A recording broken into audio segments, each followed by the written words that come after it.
Todos acharam em Gênesis 19, já localizou lá também, Gênesis 19, 29 a 37.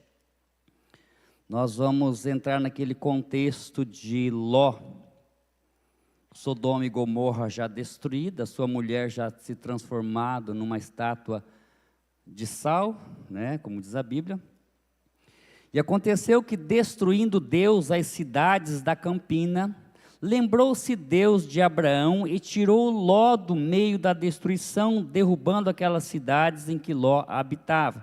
Então, nesse episódio, Abraão recebe a visita dos 3 anjos, né? E a gente entende que era o próprio Deus que estava ali, avisando Abraão da destruição de Sodoma e Gomorra, e Abraão intercede junto a Deus por Ló. E Deus então lembra de Abraão aqui e tira Ló do meio da destruição. Então subiu Ló de Zoar e habitou no monte, e as suas 2 filhas com ele, porque temiam habitar em Zoar, e habitou numa caverna, ele e as suas 2 filhas. Então a primogênita disse à menor: nosso pai já é velho, não há homem na terra que entre a nós, segundo o costume de toda a terra. Vem, demos de beber vinho ao nosso pai, deitemo-nos com ele, para que em vida conservemos a descendência de nosso pai. Só um parênteses aqui, alguns teólogos discutem e defendem que as 2 filhas de Jó tomaram essa atitude por acharem que toda a terra havia sido destruída pelo fogo e só sobrou o pai como homem para gerar descendente na terra. Então elas pensou, vamos começar de novo. Há outros que já defendem não, que por passarem em Zoar, que era uma cidade ali próxima onde eles estavam, existiam pessoas que não foram destruídas. Então já tem alguém que diz que isso não pode ter acontecido. Então a primogênita disse, vai lá, vem, demos de beber vinho ao nosso pai, deitemo-nos com ele, para que em vida conservemos a descendência de nosso pai. E deram de beber vinho ao seu pai naquela noite. E veio a primogênita e deitou-se com seu pai, e não sentiu quando ela se deitou, nem quando se levantou. E sucedeu no outro dia que a primogênita disse à menor, vês aqui, eu já ontem à noite me deitei com meu pai, demo-lhes de beber vinho também esta noite, e então entra tu, deita-te com ele, para que em vida conservemos a descendência de nosso pai. E deram de beber vinho ao seu pai também naquela noite, e levantou-se a menor, deitou-se com ele, e não sentiu ele quando ela se deitou, nem quando se levantou, porque ele estava bêbado, tá? Ló estava podre de bêbado. E concebeu as 2 filhas de Ló, de seu pai. E a primogênita deu à luz um filho e chamou-lhe Moabe. Este é o pai dos moabitas até o dia de hoje. Quando você lê e ouve sobre os moabitas, então os moabitas são descendentes de Ló com uma de suas filhas, né? No caso aqui a primogênita, né? E a mais nova também deu à luz um filho e lhe chamou Ben-Ami. É o pai dos filhos de Amon até os dias de hoje. Então Amon e Moabe, 2 nações que descenderam de Ló desta situação. Uma embriaguez e um incesto, tá certo? Então, para nós entendermos um pouco, nós precisamos conhecer a lei sobre relações sexuais ilícitas, tá? Embora o fato tenha acontecido antes da lei de Moisés, isso não muda o caráter de Deus. Se Deus já haveria premeditado ou planejado estabelecer uma lei para relações sexuais dentro do povo, com certeza já estava muito antes da fundação do mundo esse caráter impregnado, né, em Deus. Então, e aí nós precisamos então conhecer, tá, essa lei que está em Levíticos, e conhecer também a diferença entre a vontade permissiva de Deus e a vontade soberana de Deus. Quando eu estou agindo na vontade soberana de Deus, é uma coisa, é um princípio. E quando eu estou agindo na vontade permissiva de Deus, é outra situação, e a gente precisa ter esse discernimento. Quando é a vontade permissiva? Quando é a vontade soberana? Em qual delas eu preciso andar? Então, Levíticos, no capítulo 18, você vai ler várias proibições em relacionamento sexual, tá? Então, relacionamento incestuosos, em parentes próximos, né, em situações, com animais, enfim, tudo lá está proibido. E mais especificamente eu quero deixar para vocês aqui o Levítico 18:6, que diz: nenhum homem se chegará a qualquer parenta da sua carne para lhe descobrir a nudez, eu sou o Senhor. E ele discorre então vários tipos de relações ilícitas que não é permitido, e naquela época, e ainda hoje nós sabemos que isso não é permitido, porque está na lei moral de Deus, tá certo? Nem tudo que é legal é moral, tá certo? Nem tudo que é aprovado como lei significa que é moral, que é aprovado por Deus. Nem tudo que eu faço na lei significa que é moral diante de Deus. A Bíblia nos ensina qual é a moral de Deus, tá certo? Então, dessas duas relações, nasceram Amon e Ben-Ami. Ben-Ami gerou Moabe, né, que Moabe, aliás, Ben-Ami gerou Moabe, que é os pais dos moabitas e os amonitas, tá certo? Então, descenderam aqui os moabitas, que chamamos filhos incestuosos de Ló, Amon e Moabe. Na verdade, foram gerados na embriaguez e incesto. Porque qual homem de sã consciência vai se permitir embriagar até perder os sentidos? Então começou errado aí na embriaguez, né? Depois veio o próprio incesto. Foram gerados da embriaguez. Quando pensamos em amonitas, né, os filhos de Amon, sabemos que eles são descendentes de Ló, que era sobrinho de Abraão. Então você vai ficar com esta afirmação aí, com essa verdade, com esse ensinamento. Os amonitas, descendentes de Ló, que foi sobrinho de Abraão, que foi livre de Sodoma e habitou em Zoar, depois foi para uma caverna. Então, sobre o contexto dessa história, você já sabe, Sodoma, a fuga, mulher de Ló, né, e habitando nesta caverna, e as duas filhas tiveram essa péssima ideia. Eu não sei qual era de fato o pensamento delas, mas elas ficaram com medo de não terem mais descendentes de seus pais, né, do seu próprio pai. Talvez meu pai não vai casar de novo, ou não tem homem na terra que possa gerar descendentes, então vamos fazer essa loucura, que chamamos de loucura, tá? Os amonitas adoravam um deus chamado Moloque. Se tem a imagem, por favor, coloca para mim, de um deus chamado Moloque, e crianças eram oferecidas em sacrifício a esse ídolo. Tem mais ou menos aí um formato de deus Moloque, tá? Era uma divindade adorada pelos amonitas. A história diz que a mão de Moloque tinha um dispositivo que eles colocavam uma criança na mão, e esse dispositivo era acionado e a mão trazia a criança à boca, né, que estava uma fornalha ardendo, e essa criança era sacrificada a este ídolo. Há uma tradição cristã judaica que diz que Moloque também é um demônio. Então esse era aí o deus adorado. Então veja bem, Moloque, né, um deus pagão, incesto e embriaguez. Anote essas três palavras que nós vamos relembrá-las lá na frente, tá certo? Agora vamos pular aqui 14 gerações. Esse é o contexto, né, que nós entendemos. Onde estava Ló, o que aconteceu com as suas filhas. Agora vamos pular 14 gerações. A Bíblia diz que de Abraão até Davi tem 14 gerações. E entendendo que uma geração em torno de 100 anos, então em torno de 1400 anos depois, nós vamos ver as guerras de Davi, tá certo? 14 gerações se passaram, Davi já reinava em Israel, habitando em Jerusalém. E os amonitas, nesta época aqui de Davi, Saul destronou os amonitas, Saul lutou contra os amonitas, mas nessa época aqui, Davi tinha uma aliança, os amonitas pagavam tributos para Israel. Então, Davi tinha uma aliança, Davi tratava muito bem o rei dos amonitas, né?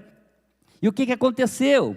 Neste tempo, morreu o rei Naás, que era o rei dos amonitas, que era amigo de Davi, e seu filho reina em seu lugar. Você vai encontrar isso a partir de 2 Samuel, no capítulo 11, e o filho de Naás reina em seu lugar, e esse filho quebra a aliança com Davi. Quebra. Volta a ser inimigo de Israel. Então os amonitas voltam a ser inimigos de Israel. E Davi então manda e vai com soldados e vence a primeira guerra depois dessa quebra de aliança. Você vai entender tudo ali em 2 Samuel. Tá certo? E morre o filho, quebra a aliança, e Davi entra em guerra e vence a primeira batalha. Eles vencem. Mas o que a Bíblia vai dizer? Nós vamos ler o texto em seguida. Decorrido um ano desta guerra, passou-se um ano dessa vitória de Israel sobre os amonitas, ok? Davi manda Joabe com todo o exército para destruir os amonitas. Olha, você vai, destrói por completo os amonitas, mas eu vou ficar no palácio. Eu vou ficar aqui. Eu não vou subir com vocês, mas vocês vão e destroem totalmente os amonitas. Então, decorrido um ano, Davi envia o seu exército para destruir definitivamente os filhos de Amon. Ele fica, e aí acontece o que nós vamos analisar a partir de agora, sobre as consequências do pecado de Davi. Davi fica no palácio. Então abre lá a sua Bíblia, ou posta aí para nós no telão, 2 Samuel 11, nós vamos ler do versículo 1 ao versículo 5, certo? 2 Samuel, decorrido um ano, no tempo em que os reis costumam sair para a guerra, enviou Davi a Joabe e os seus servos, e com ele a todo o Israel, que destruíram os filhos de Amon e sitiaram Rabá. Porém, Davi ficou em Jerusalém. Lembra-se que era tempo de os reis saírem à guerra e Davi fica em Jerusalém. Uma tarde, levantou-se Davi do seu leito e andava passeando no terraço da casa real. Daí viu uma mulher que estava tomando banho. Ela era muito formosa. Davi mandou perguntar quem era. Disseram-lhe: é Betseba, filha de Eliam, mulher de Urias, o heteu. Então Davi enviou mensageiros que a trouxesse. Ela veio e ele se deitou com ela, tendo-se ela purificado da sua imundícia, voltou para a sua casa. A mulher concebeu e mandou dizer para Davi: estou grávida. Interessante, né? A gente acha que o pecado vai ficar oculto. E a mulher volta para casa, se purifica, passa o tempo e disse: Davi, estou grávida. E agora? O que Davi vai fazer? O rei, né? Cometeu uma loucura, por quê? Porque ele não estava onde deveria estar. Ok? Então, geralmente, quando nós cometemos os piores erros, irmãos, em seguida vem a bomba. Em seguida vem a cobrança, em seguida vem a fatura. E Davi começou a receber a sua fatura. Lembre-se do tema da mensagem, lá atrás. Qual que é? A brecha está aberta.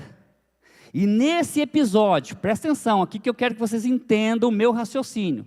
Nesse episódio, Israel está lutando contra quem? Os filhos de Amon. Quem eram os filhos de Amon? Os filhos incestuosos, os filhos da promiscuidade sexual, os filhos da embriaguez, os filhos de Moloque. E Davi, como comandante, como general, que deveria estar lá junto com seus companheiros, protegendo e sendo uma cobertura espiritual para os seus soldados, estava cometendo adultério no palácio. Então este principado, esses demônios, tá? Saem de lá da guerra e vêm para dentro da casa de Davi. Presta atenção no que eu estou dizendo. Davi não vigia, está no lugar errado e na hora errada, olhando para onde não deveria, né? Deus deu mais importância aos desejos da sua carne do que poderia acontecer em sua própria casa. Ele não mediu as consequências do que poderia acontecer com tamanho ato, com tamanha loucura que ele estava cometendo dentro da sua casa.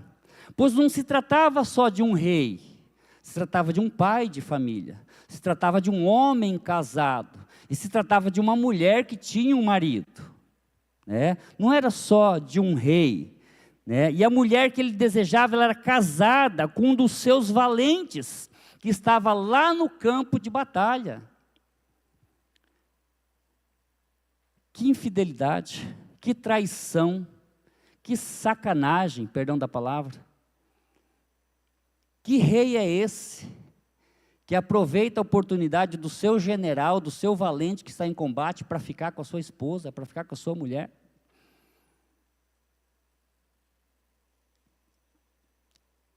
Além de ser uma guerra física, irmãos, existia e existe uma batalha espiritual por trás dessa guerra. Há uma batalha espiritual. E o comandante geral brincando com o perigo no palácio, alargando a brecha, abrindo mais o buraco, dizendo: Satanás, entra porque eu dei brecha, pode entrar porque eu dei lugar. Foi isso que Davi fez. Há uma batalha espiritual. Deuses eram adorados e honrados nas vitórias. Deuses eram adorados, deuses pagãos, recebiam sacrifícios. Então as guerras, elas eram espirituais. O nosso Deus é chamado de o Senhor dos Exércitos. Quando Israel saía para uma batalha e não consultava o Senhor, ele perdia, ele voltava. Quando Israel saía para uma batalha e tinha pecado oculto, como foi no caso de Josué, quando foi conquistar Ai, a cidade de Ai, que o camarada lá, não me fugiu o nome dele aqui, escondeu a capa Babilônia, escondeu o ouro debaixo da sua tenda, e eles foram derrotados.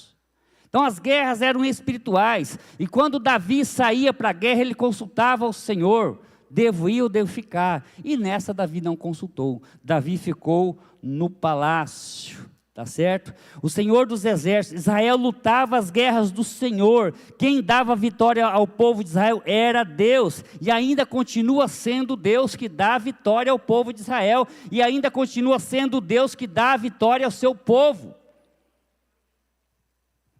E ainda continua sendo Deus que dá a vitória para você. Estão me entendendo? Diga amém.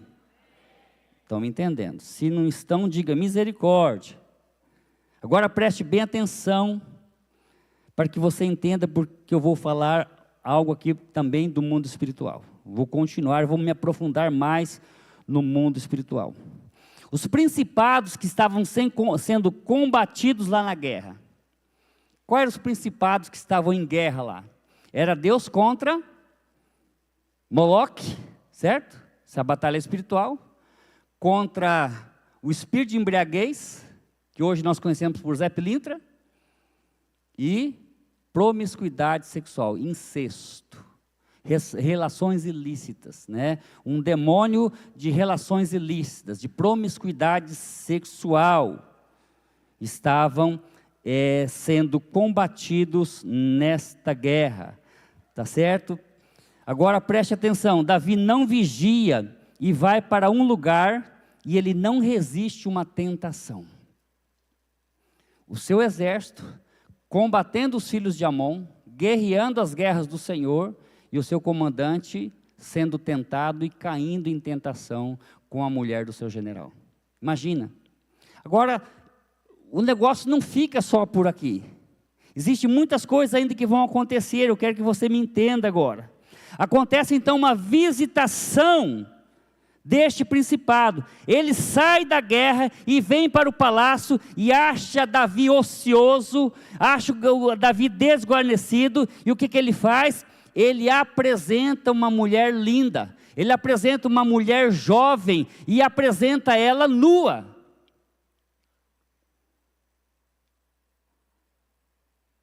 E você sabe pela história que Davi ele era mulherengo, né? Davi não podia ver um rabo de saia. Não, é verdade.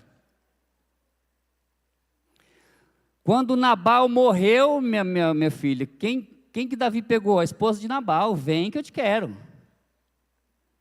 Não perdeu tempo. Ficou com a filha de Saul. Depois mais 2. Gerou filhos e filhas.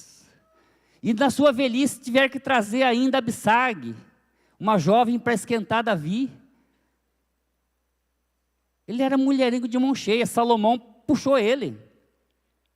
Que Salomão também teve 300 mulheres e 700 concubinas, imagina. Para que tudo isso, se uma já dá trabalho? Né, Moisés? É difícil lidar com uma, meu irmão. Mas Davi não. Davi, ele gostava de um rabinho de saia, irmãos, mas também se lascou, se danou. Preste atenção aqui. Vocês estão entendendo quem vem para o palácio? A guerra espiritual, a brecha que ele abre, e o diabo entra na brecha, a cunha, e abre mais, e entra. Davi comete, adultério, ele cai no laço, ele comete adultério, promiscuidade sexual. Mas preste atenção que Deus não deixa barato. Deus não deixa por isso mesmo. Só que Davi era amado, Davi era o homem segundo o coração de Deus, Davi tinha um coração quebrantado. Eu não sei porque ele vacilou nessa. Eu não sei porque eu acho que a tentação foi mais forte, ou talvez porque ele não estava lá com seus companheiros. Talvez porque ele não estava presente lá onde ele deveria estar. É a mesma coisa que eu sou o líder do Ministério de Missões e Evangelismo e eu mandar um grupo evangelizar e eu não estiver junto. Não tem sentido. Tá certo? Deus não deixa barato, né? Agora, cuidado com o que fazemos às ocultas, né? Sempre vai aparecer. Betseba ficou grávida. E agora? Não tem como esconder. Fica grávida de quem se Urias está no mato? Está na guerra? O marido não estava em casa, e aí? Só que ela foi muito esperta, ela falou, estou grávida, Davi, e agora? Se vira, embala o Mateus que o filho é teu. E Davi ficou desesperado.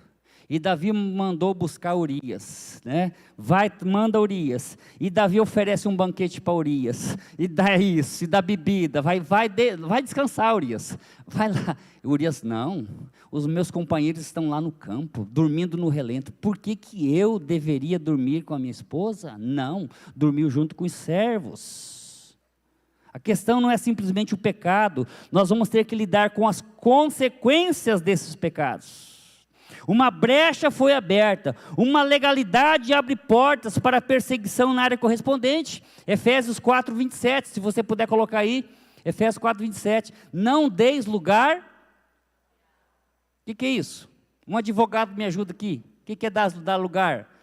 Não dê jurisdição, não dê direito legal. Porque se nós dermos brecha, o diabo tem o direito legal sobre nós. Eu já disse aqui e repito, Deus é justo até com o diabo. Sabia disso? Porque o diabo não faz nada se Deus não permitir, gente. Não vão se enganando que o diabo tem essa liberdade, não. Agora, nós é que damos liberdade para o diabo. Nós que permitimos ele entrar em nós. Nós que permitimos ele agir em nós. E Davi permitiu, né? Então, Davi fica sabendo da gravidez. Ele tenta de várias formas escapar, tenta trazer Urias, mas Urias foi mais nobre do que o rei. Jamais vou me deitar num conforto se os meus companheiros de guerra. Era o que Davi deveria ter feito. Davi deveria estar lá com eles. Mas Urias foi mais nobre do que o rei. Imagina você almoçar ou jantar, ter um banquete com o cara que dormiu com a sua mulher?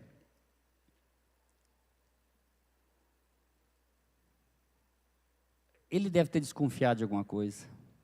A Bíblia não fala, mas com certeza. Só que Urias era um homem nobre, um homem fiel. Ele era fiel ao rei.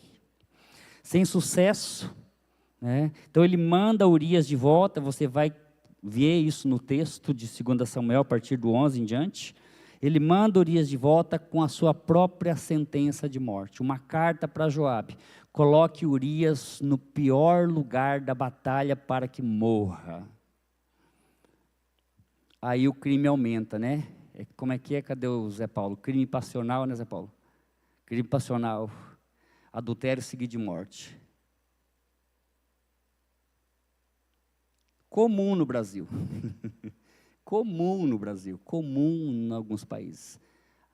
O cara quer ficar com a mulher do outro, vai lá e mata o cara. Isso é comum, né? Mas diante de Deus, isso não escapa. Diante de Deus isso não escapa. Adultério seguido de morte. E então Joabe coloca, você vai ver a história, e ele é atingido por flecheiros e é morto em campo de batalha. E aí vem a notícia, né, da morte. Betseba fica sabendo e tudo mais, né? Então Davi é o principal responsável pelo sangue de Urias. O sangue de Urias agora está nas costas de Davi.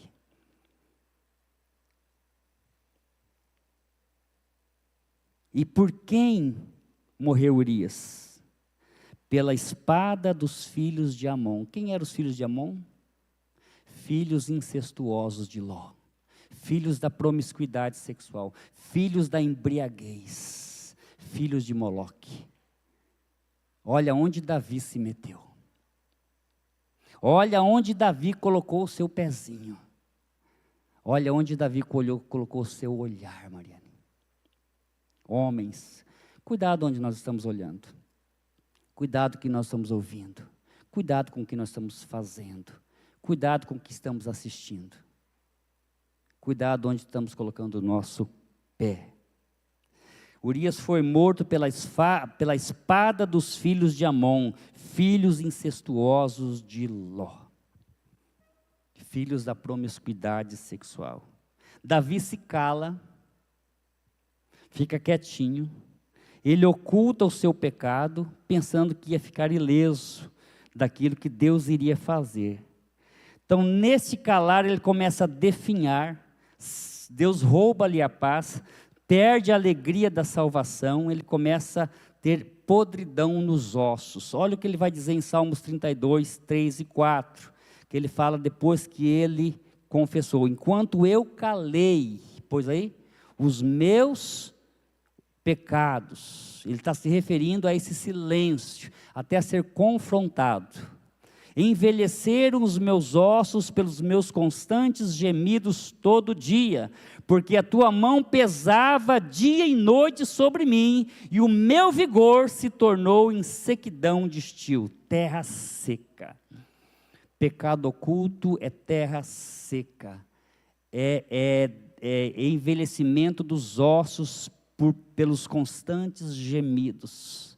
Ninguém consegue ficar em paz quando tem algo oculto, algo escondido.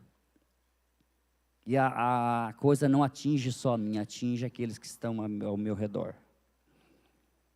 Mas as misericórdias do Senhor se renovam a cada manhã. Deus envia o profeta Natã.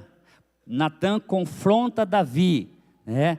Então agora nós vamos conhecer as consequências realmente dos pecados de Davi.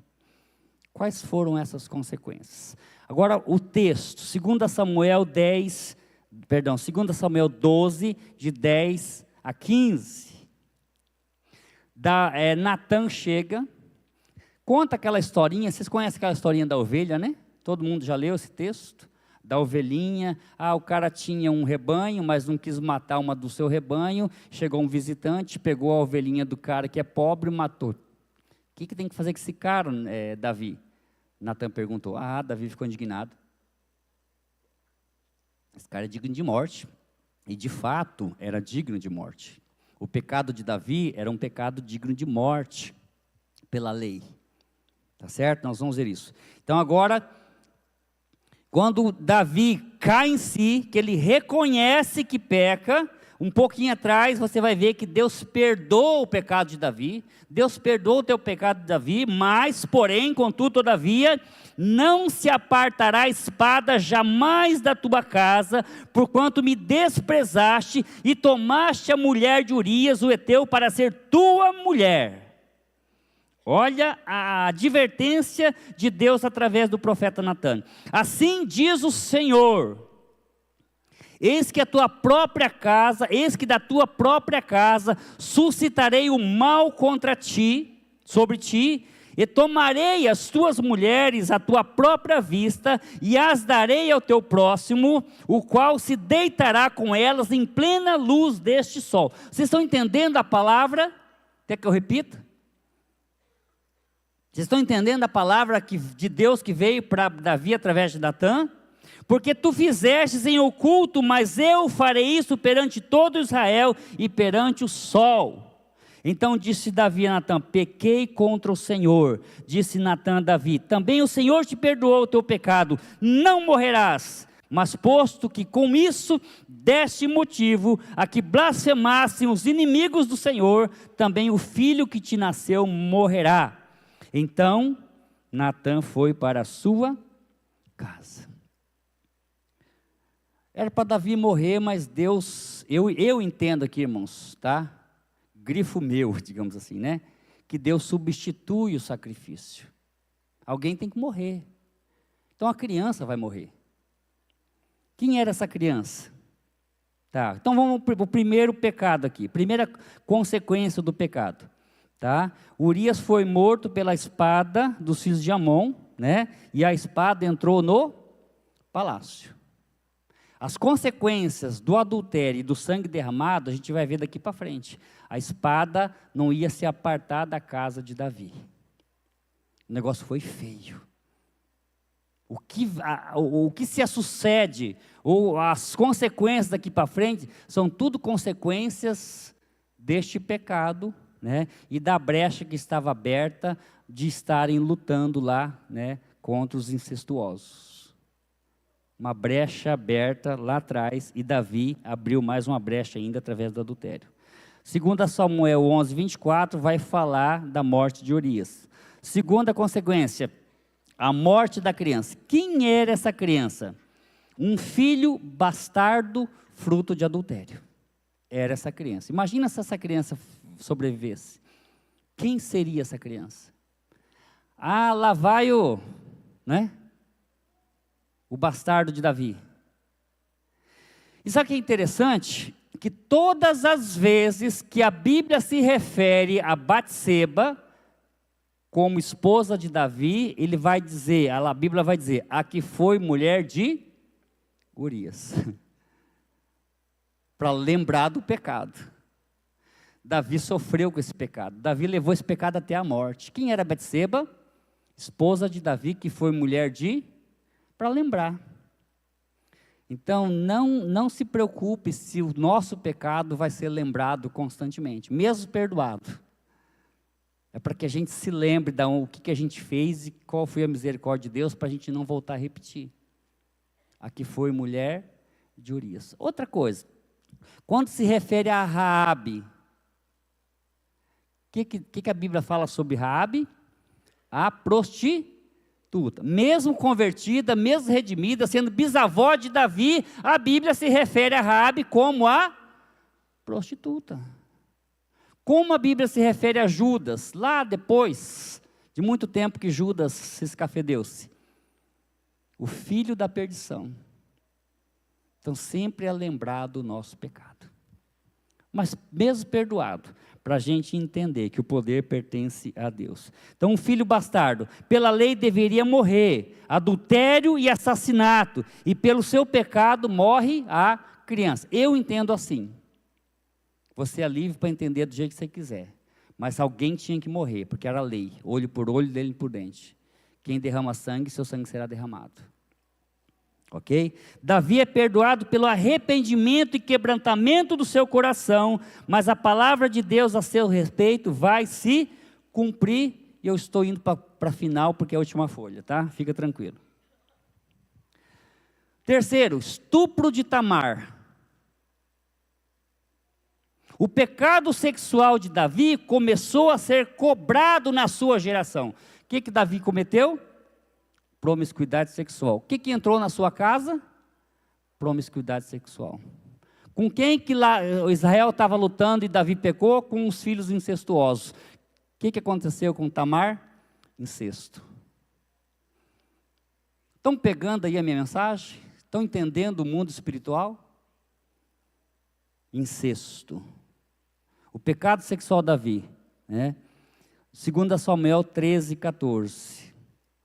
Porém ele não quis dar ouvidos ao que ela dizia, antes sendo mais forte do que ela, forçou-a e se deitou com ela. Está falando de Amnon com Tamar, aquela historinha que inventaram da doença lá, né? Ele forçou a sua irmã, loucura em Israel.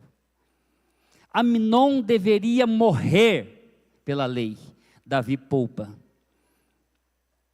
Amnon deveria ser morto pela lei, Davi poupa. Davi faz vista grossa, porque ele sabia que era consequência do seu pecado. Sem moral, estava sem moral, e aí? Cadê a moral do rei? Cadê a nossa moral quando pecamos? Cadê a nossa moral quando caímos? Ela nunca mais volta, irmãos. Ela pode ser restaurada aos poucos, mas sempre vai ser lembrado do nosso pecado.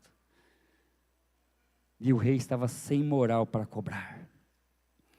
Quarta consequência, o sangue de Amnon é derramado por Absalão, que é irmão de Tamar. Tamar recolhe a sua irmã para dentro de casa, 2 anos em silêncio, 2 anos não fala com ninguém, planejando a morte do irmão. E ele vai tosquear as ovelhas, faz uma festa e convida os filhos do rei. E lá arma uma emboscada, uma tocaia. 2 Samuel 13:28. Absalão deu ordem aos seus moços, dizendo: tomai sentido, quando o coração de Amnon estiver bêbado, né? Olha o vinho de novo aqui, ó. Embriaguez. E eu vos disser: feri Amnon, então o matareis. Não temais, pois não sou eu quem vou-lo ordena. Sede fortes e valentes, e mate o meu irmão. Sede fortes e valentes, e mate o meu irmão. Vingando o estupro de Tamar. Mais um derramamento de sangue. O sangue de Urias custou muito caro, irmãos. O sangue de Urias custou muito caro. Quinta consequência. Absalão desonra o próprio pai, usurpando o reino, e tem relações sexuais a céu aberto com as concubinas de Davi. O que Natã disse? Davi, o que você fez às escondidas, o teu próximo vai fazer diante de todo Israel. Olha a palavra se cumprindo aqui. Consequência do pecado de Davi. 2 Samuel 16:22. Amarraram, pois, Absalão na tenda... amarraram, pois, para Absalão uma tenda no eirado, e ali, à vista de todo Israel, ele coabitou com as concubinas de seu pai. Então ele entra na cidade, Davi foge para não destruir Jerusalém, sai o seu exército, sai o seu povo fiel, entra os rebeldes, entra aqueles que seguiram Absalão, habitam a cidade. Absalão senta no trono de Davi, tem aquela confusão de Aitofel com a Hussai, né? Você pode ler a história lá, onde Aitofel se mata, porque Absalão não ouve o seu conselho. Ele usurpa o trono e comete essa loucura em Israel, dormindo com as concubinas do seu pai. Quando Davi volta, essas concubinas ficam isoladas, nunca mais são tocadas por Davi. Fica lá. Elas não tinham culpa, né? Porque o Absalão era violento. E sexto e último, irmãos, para a gente partir para a conclusão, o sangue de Absalão é derramado pelas mãos de Joabe, general de Davi. Mais um filho de Davi é morto. Mais um sangue é derramado pelo sangue de Urias. Olha o preço que era o sangue do valente Urias. Sabia que Urias está na lista dos 30 melhores guerreiros de Davi? Ele era um valente de Davi, um general valoroso de guerra, um homem fiel ao seu rei. Se você caminhar um pouco mais para frente no livro de Samuel, de 2 Samuel, você vai ler a lista dos valentes de Davi, e Urias estava entre eles. Então disse Joabe em 2 Samuel 18:14, não devo perder tempo assim contigo. Tomou 3 dardos e transpassou com eles o coração de Absalão, estando ele ainda vivo no meio do carvalho. Davi queria poupar Absalão, mas Joabe também foi infiel com Davi, pagou um preço depois. Foi morto por Salomão. Você vai ler a história que Salomão acaba com todos os inimigos de Davi. Davi dá uma ordem, acaba com Simei, acaba com Joabe, acaba com a descendência de Joabe, acaba com a descendência de Simei. Sabe quem que era Simei? Quando Davi sai de Jerusalém, esse Simei está no alto do monte, apedrejando e amaldiçoando Davi. Não é? Quando Davi volta, Simei se dobra, reconhece, né? Não quero morrer, agora vou me render ao rei. Beleza, Davi deixou ele, mas disse para Salomão, Salomão, acaba com a raça de Simei. Salomão, acaba com a raça de Joabe. E foi assim, se você ler a história. Então, foi o 6º e último, o sangue de Absalão derramado por causa do pecado de Davi. Tudo isso acontece, irmãos, por causa do adultério, do sangue de Urias, né? Como eu disse, um homem que fazia parte da lista dos valentes de Davi. Partindo para a conclusão, o que aprendemos com tudo isso? O que Deus tem para me ensinar, para mim e para você nessa noite? Primeiro, o meu pecado sempre vai ter uma consequência. Deus pode nos perdoar, mas as consequências ficam. Sempre vai ter uma cobrança do meu pecado. Mais cedo ou mais tarde ela vai acontecer. Primeira lição que eu aprendo. Sempre vai haver uma consequência. Segundo, o que eu faço em oculto será apregoado nos... Jesus já disse, não há nada em oculto que não venha a ser revelado. Aquilo que é dito em oculto será anunciado nos telhados. E foi o que Natan disse para Davi, o que você fez em oculto, o teu próximo vai fazer, vai repetir para todo Israel ver. Terceiro, não podemos vacilar na nossa função. Para que Deus te chamou? Onde é o teu lugar para você estar? Qual é o teu campo de guerra? Qual é o teu campo de batalha? Você está firme na sua posição de atalaia?